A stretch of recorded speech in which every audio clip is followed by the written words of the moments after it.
So I just love hearing what you guys want to see from me. For example, on Monday, we dialed it back to Grandma's kitchen after so many people had requested another comforting recipe video that we could make together.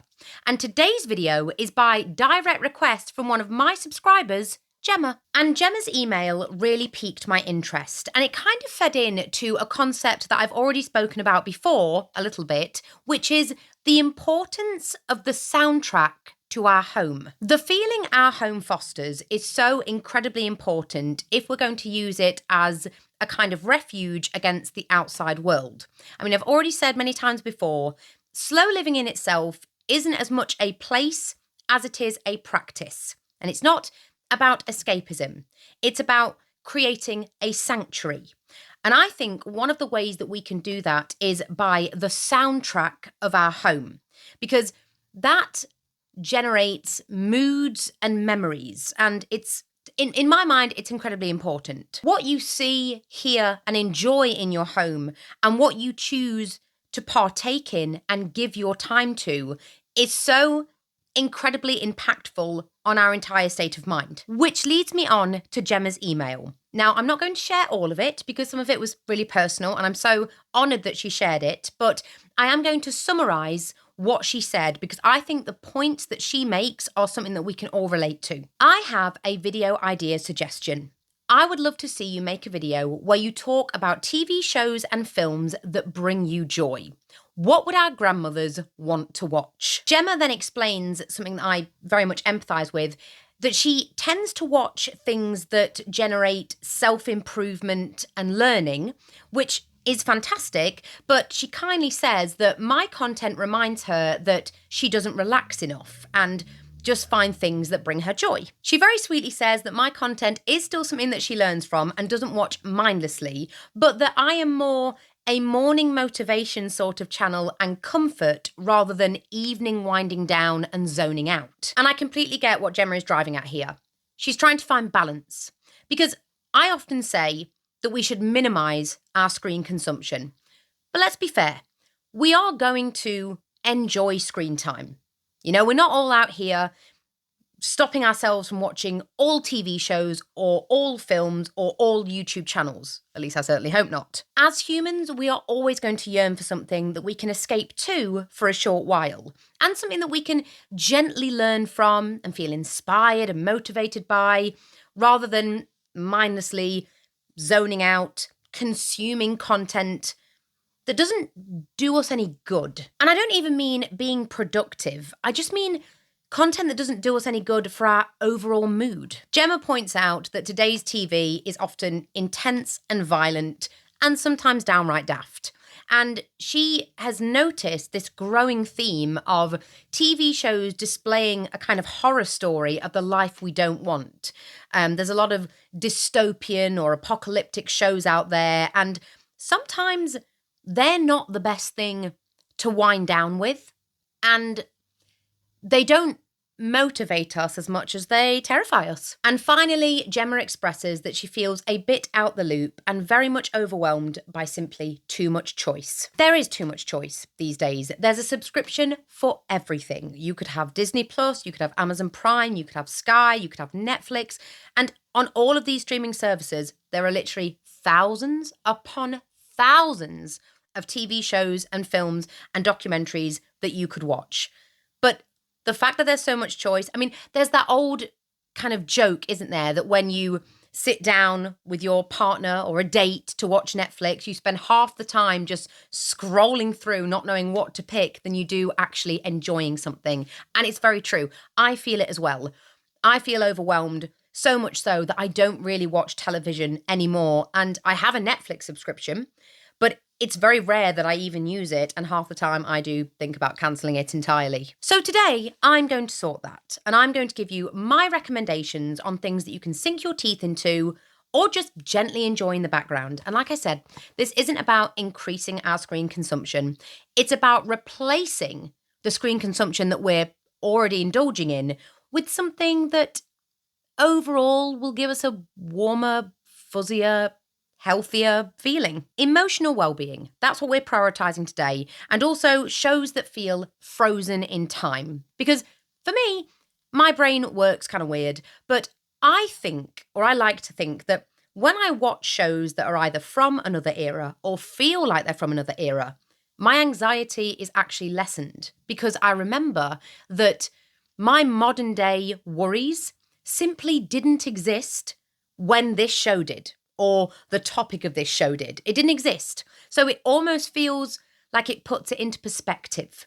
And because of that, I do feel less anxious. It's harder to give my modern day anxieties attention when I'm watching something from an era where they didn't even exist. I don't know, maybe that's weird, maybe that's just me. But what I have done is I've separated my recommendations into 3 categories. So we've got gentle inspiration, we've got grandma-coded comfort shows, and we've got cozy films. Okay, let's start with the gentle inspiration. So this one is one of my absolute favourites. It's called The 1940s House on Channel 4. And you can actually stream the entire thing on YouTube. And I will try and link to where all of these recommendations are being streamed in the description. I'll do my best. I'm not making any promises there. But this one I know you can watch on YouTube. And basically, it takes a modern day family and it transports them back to the 1940s, and they have to spend, I think it's a week, living exactly how a family from that era would live. That means wearing the clothes. Oh! You look lovely. You look like my 2 little boys. Eating a typical wartime diet. I can't make a cake. I'm sure you can. No Yorkshire woman are born who can't make a cake. Am I right? I bet she's good. I've never known her. For 29 years, I've never known her to bake a cake. Well, then you'll have to explore the possibilities. And navigating the challenges that this era would present for a normal middle-class family. And sticking very much along that same theme of going back in time, we have Turn Back Time, The Family by the BBC. But the great thing about this show is that the team that puts it together actually delve into the family's history and find out where their ancestors would be on the economic spectrum so that they can understand if they're living quite affluently or if they're more working class, for example. So not only is this family learning about their own ancestral history, but they are stepping back in time. And the great thing about this series is that they didn't just do the 1940s. They did the Victorian era, they did the Edwardian era, they went all over. So these same groups of families kept going further and further back, finding out more about their own heritage and experiencing different eras. And it's really great. And it is inspirational because you learn a lot about how people on the wealth spectrum did used to live. Wartime Farm by the BBC with my girl, Ruth Goodman. Now, I love this lady. She is a freelance historian, and whenever I see her face on a poster for a show, I know it's going to be a good'un. Or a goodman. Wartime Farm is basically where the hosts, the presenters, try and run a farm as if it were the Second World War. And it's really, really great. It's educational again. It's shot beautifully. The BBC did this for other eras as well. So they had an Edwardian farm, they had a Victorian farm, they even had a Tudor farm. And as someone who wants to indulge in my slice of rural tranquility one day, this one's a winner. And it really did mean that women in uniform turned up in fields carrying trays of pie. It really did, yes, exactly. I just love it. It's so British, isn't it? You know, hey, we haven't got enough food. I know what we'll do. We'll have a national pie scheme. The Great British Bake Off. This is a fab show for all the bakers out there and everyone who enjoys experimenting in the kitchen, because basically it's a competition to crown the best baker, the master baker. Steady. They get new challenges every week. You get to see the ups and the downs. It all takes place in this great big garden tent in the middle of a field in the English countryside. It's incredibly wholesome. You find out about each contestant as well and their backstory. The hosts are usually really funny. Yeah, it's a really good one. Staying very much on that same theme is the Great Pottery Throwdown, which is basically replacing cake with clay. So for any budding potters out there, this one's for you. And even people who aren't really interested in pottery, it's a really, really good show. I mean, I've always wanted to try my hand at it anyway. I have done it a little bit, but it wasn't on a pottery wheel. It was just like a little thing that I moulded and then it got fired. But it's still a really good show, and it kind of gives you that crafty inspiration. This one's for the crafters. As is The Sewing Bee, which again is very much along the same vein of sewers fighting to be the best sewer. And you get a lot of these kind of shows in Britain. These are just some, but they also do interior design as one as well. So if you type in interior design British shows, there's a lot of shows that are a competition of who could design the best house, the best room. There's a lot of shows like this in Britain, but I really enjoy them. Or a real favourite of mine, Escape to the Chateau. Now, this is where usually British couples are followed on their journey of buying a chateau in the south of France, usually a very beautiful but dilapidated period property, and they painstakingly restore it, all while it's being documented. Now, as somebody who loves nothing more than the restoration of period homes, this one is an absolute winner. And the chateaus that they purchase and the transformations that you get to see and the ups and downs, I find it very inspirational. It kind of gives me an idea of what I've got to look forward to if I ever do refurbish another period property. And it's wholesome. It's wholesome, and it's nice to see period properties being celebrated. The first series started with Dick Strawbridge and Angel and their young family, and it was really good. I really related to Angel with her whole vintage kind of vibe that she had going on. And yeah, it was relatable, but it was also very inspirational, because I'd definitely like to do that on a very much smaller scale one day in my own life. Now, these next two are centred around the old British tradition of going to pub. However, even if you're not a drinker, they are still very enjoyable shows, and they both contain one particular man who I think perfectly encompasses the kind of gentle, comforting, inspirational, nostalgic, grandparent-coded shows that we're after.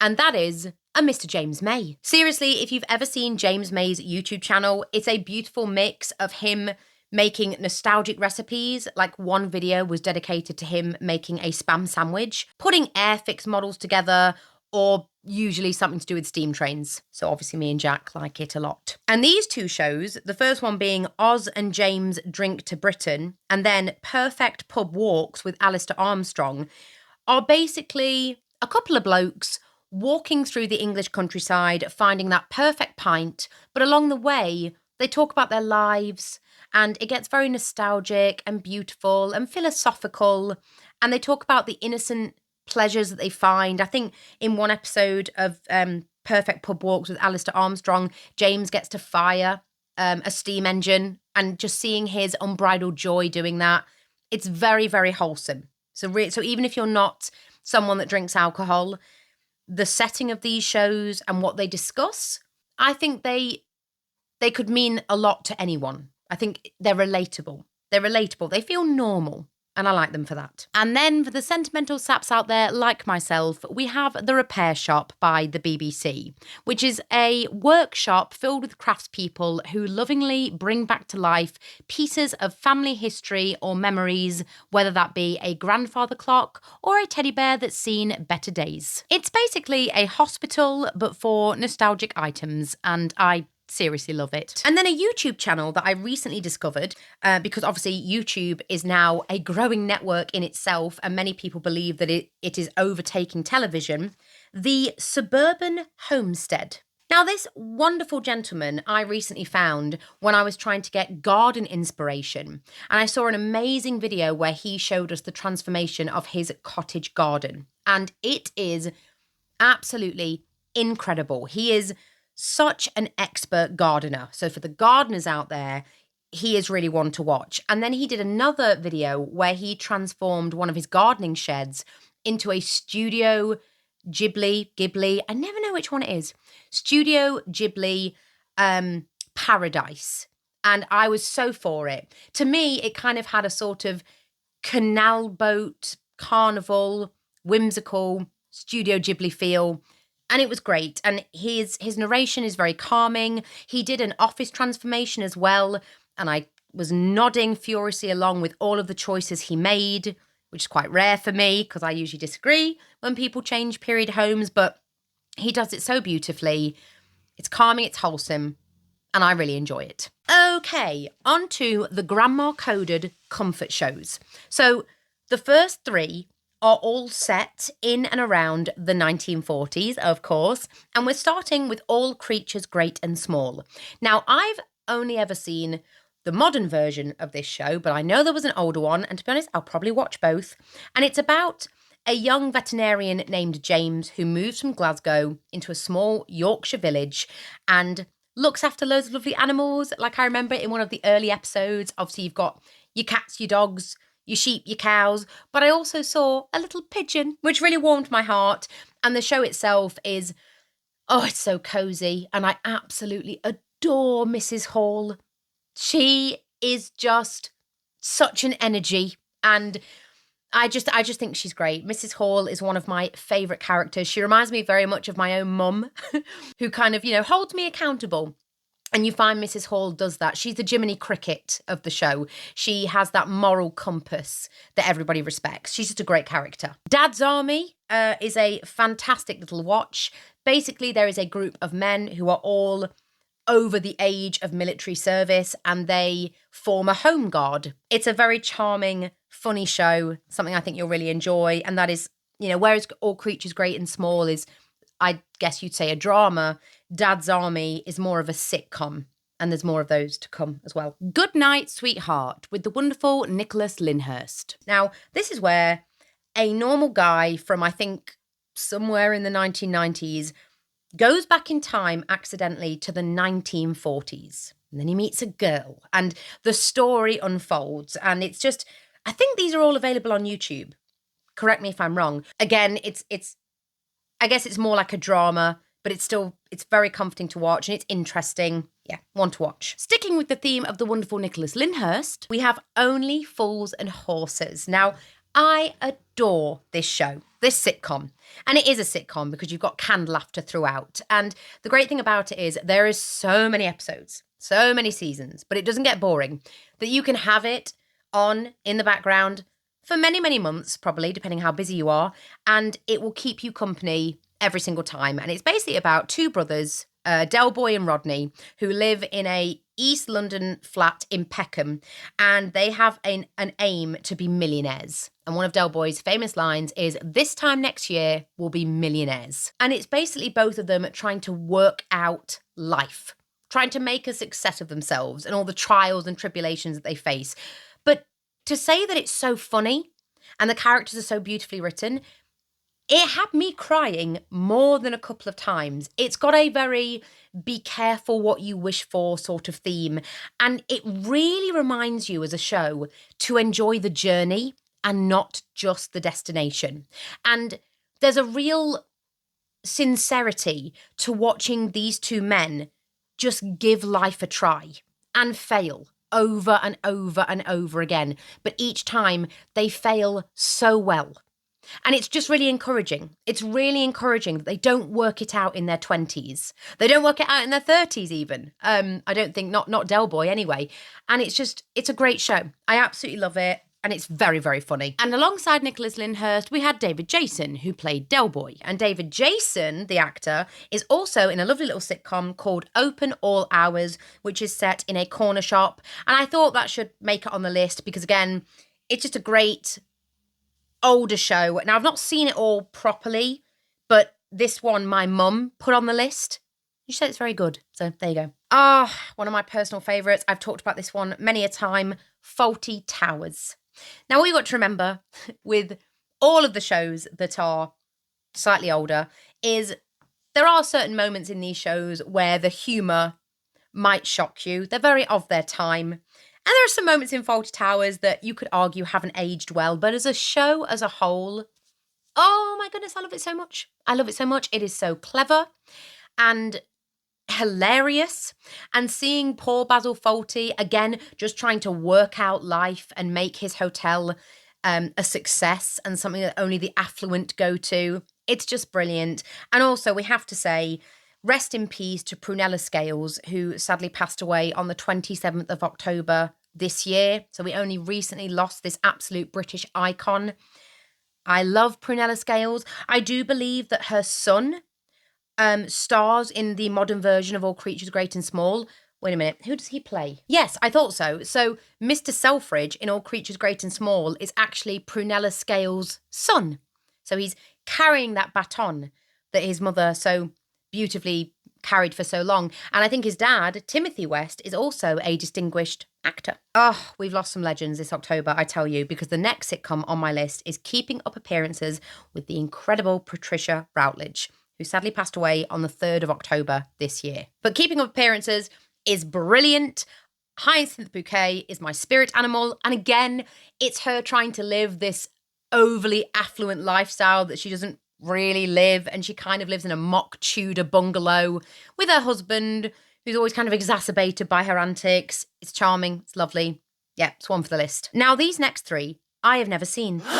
But they were recommended to me, and one of them I desperately now want to watch after only reading the first sentence of what the show is about. But the first one is Last of the Summer Wine, which is about 3 elderly Yorkshiremen who stay youthful by engaging in certain activities whilst reminiscing about their childhood days. And I've talked about ageism before. I spoke about it recently in a video where I discussed the Thursday Murder Club. I like seeing older people at the centre, at the helm of a story, of a journey. I like them directing the narrative without the stereotypes surrounding getting older. So that might be a good one.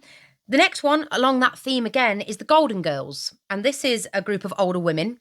And apparently this show is really, really funny. I've seen a lot of clips of it online. And again, I like it that older women are at the centre of a show that ended up doing so well. So that one I definitely want to see. Now this next one, The Good Life, sounds so up my street. Let me just read you a little bit of the description. A milestone birthday convinces Tom Good to make a change. He talks to his wife Barbara into giving up the so-called rat race and joining him in a life of simplicity and self-sufficiency. They convert their suburban home into a farm, planting crops in the back garden and bringing in pigs and chickens, including a rooster named Lenin. This sounds so up my street. Weirdly inspirational, but also very funny because I don't think the neighbours take very kindly to Tom and Barbara's new approach to life. So yeah, I can't wait to see that one. And then we've got 2 period dramas that I haven't seen them in their entirety, but I know how popular they are, and my mum's seen every single episode of both of these series. Highly recommends them. Call the Midwife and Downton Abbey. And then 2 of my own, the Addams Family series from the 1960s, and then one that me and my mum just love so very much, Gilmore Girls. It be Gilmore Girls weather. Okay, Cosy Films, but disclaimer, you may need to bring the tissues because there are some themes explored in these films that will hit hard. But I like to think with films of this nature, if you cry, it's like a good cry. You know, it's like a needed cry. It's like a let it all out cry because you often get teary-eyed because of the sheer wholesomeness, and the themes that are being explored are something that we can all relate to and all, you know, will get us right there. So disclaimer, they might make you feel like you're chopping onions, but they are still worth a watch. What is going on with the lighting today? Good night, Mr. Tom. Need I say more? One of my absolute favourite and my mum's. This film is so beautifully done. It is about an older gentleman, and again, he is the centre of the narrative, who takes in an evacuee who comes from a very, very troubled background, and it's about their relationship and how it forms. Oh, it's beautiful. You'll cry. You could also read the book as well, equally as beautiful, and even more so because obviously books always go into further detail. But it's a beautiful film. It is a beautiful film. You will leave feeling like your heart is full after watching it. Anything by Norman Wisdom. Now, this is a recommendation from my grandpa, from heaven. My grandpa recommends this from heaven. The Norman Wisdom films are fantastic. He's a very endearing person anyway. And watching him in these films, it's so funny. I literally find myself crying and my belly aching with laughter. They're set in like the 50s as well, so everything looks fantastic, but they're a really good watch. Okay, this next batch is all along the theme of a group of people coming together to try and make something happen for a good cause, and it follows their journey in doing that. We've got the Calendar Girls, Swimming with Men, the Thursday Murder Club, Fisherman's Friends, the Full Monty, and Brassed Off. Pretty much all of the characters are older as well, which I really enjoy. They're all very funny, these films. They're all incredibly British, if you're into that. And it's really nice to see a group of people come together and try and make something happen. And a couple of them, Calendar Girls, Fisherman's Friends, at least those two, are based on true stories as well. So they're very inspirational. A couple of period ones, Miss Potter, which is the biopic of Beatrix Potter. Really enjoy that film. Renee Zellweger, and she's very good in that role. The Secret Garden, kind of got a haunting beauty about it, but it's very, very good, very well shot. Black Beauty as well. Again, some of these might make you cry, but in a good way.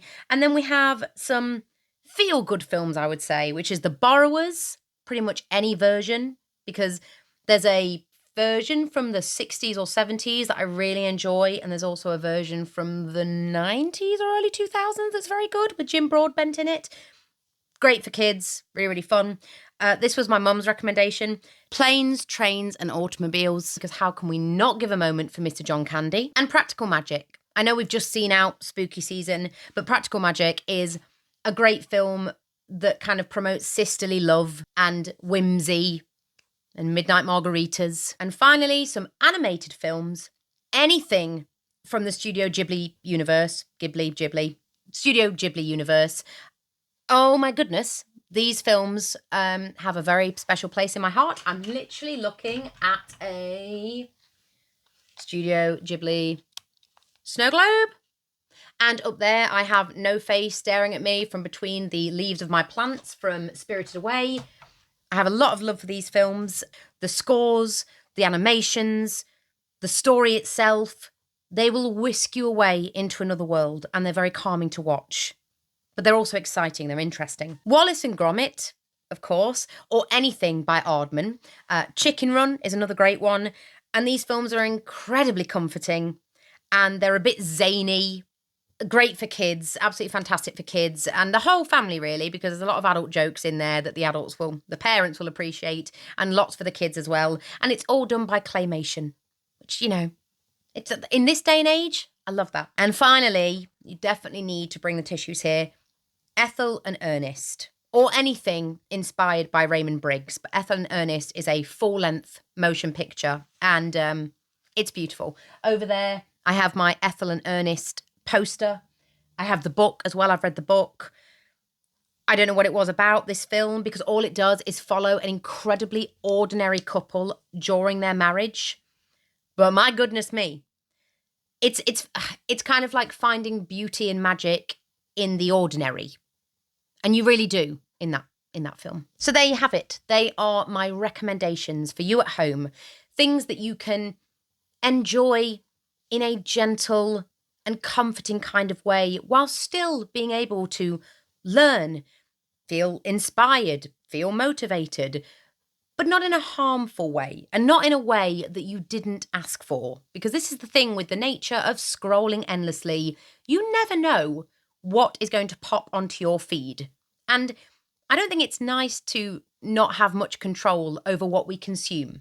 I mean, I'm saying that as an adult. Think about children, people who are underage, and they are being presented with who knows what. But at least by indulging in things that you inherently know at least won't do your mental health damage, won't make you any worse, we can create a home that is filled with something that just makes us feel good. And I think pretty much every title that I've recommended to you today is perfect for the cold weather as well. They're the perfect sort of films and shows to snuggle up with and enjoy. So I hope you do enjoy them. And if you'd like to hear any festive recommendations that I may have, because I'll be honest with you, I have a few, then drop a comment and let me know.